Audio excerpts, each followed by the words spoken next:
목과 어깨 통증을 유발하는 질환에는 목 디스크와 근막 동통 증후군, 오십견과 회전근개 질환이 있습니다. 목 디스크는 디스크가 목에 있는 신경을 눌러서 어깨까지 통증이 내려오는 것이고, 근막 동통 증후군이란 목 주위에 있는 근육이 뭉쳐서 목 디스크와 유사한 증상을 나타내는 것입니다. 오십견은 어깨 관절 자체가 굳어져서 운동 제한이 생기는 병이고요. 회전근개 질환은 어깨 힘줄에 이상이 생기는 병인데요.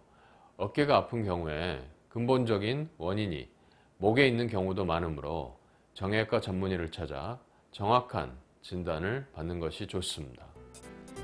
목의 경우 잘못된 자세로 인해 질환이 유발되는 경우가 다반사로, 똑바로 선 자세에서 봤을 때 자연스러운 C자 형태를 유지해야 되지만 고개를 앞으로 내밀거나 숙이는 습관이 반복되면 경추가 일자로 변형돼 일자 등을 유발하게 되는데요.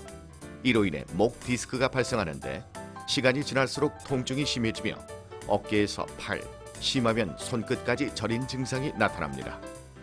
어깨의 경우는 목과 같이 생활 환경과 연령에 따라 유병률이 달라지면서 중년과 노년의 연령대에선 오십견 발병이 빈번하게 일어나고, 중년 여성의 경우 석회성 건염 그리고 회전근개 파열 등이 나타나게 되는데, 세 질환 모두 어깨를 자유롭게 사용하지 못하는 점이 특징입니다.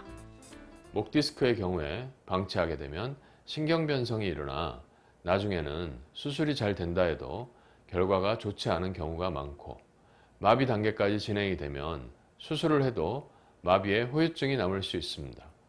회전근개 파열의 경우 파열 범위가 작은 경우에는 레이저 관절경 수술로 해결할 수 있지만, 파열 범위가 넓어지면 봉합할 수 없는 상태로 진행되어 이식이나 인공관절 수술이 필요할 수 있습니다. 목과 어깨에 이상이 느껴지면 빠르게 내원해 정확한 진단과 치료를 받는 것이 좋습니다. 하지만 무조건 수술해야 한다는 두려움 때문에 병원을 찾지 않는 환자가 많지만, 최근엔 대부분 약물, 물리 등 비수술적 치료를 우선으로 진행합니다. 목과 어깨 통증의 치료 방법은 먼저 수술을 하는 것과 하지 않는 것으로 나눌 수 있습니다. 수술이라는 것은 한번 잘못되면 돌이킬 수 없는 강을 건너는 것과 마찬가지입니다. 그래서 항상 수술은 최후의 보류라고 생각하고 치료에 임하시는 것이 좋습니다. 최근에는 의학의 발달로 여러 가지 비수술 치료법들이 많습니다. 그 중에서도 고주파 수액 성형술은 튀어나온 디스크 내부에 플라즈마 에너지를 가해 디스크를 녹여서 제거하는 시술로 목 디스크의 근본적인 치료가 가능한 시술입니다. 목과 어깨 통증이 있다면 반드시 초기에 전문의를 찾아 정확한 진단과 치료를 받는 것이 좋습니다.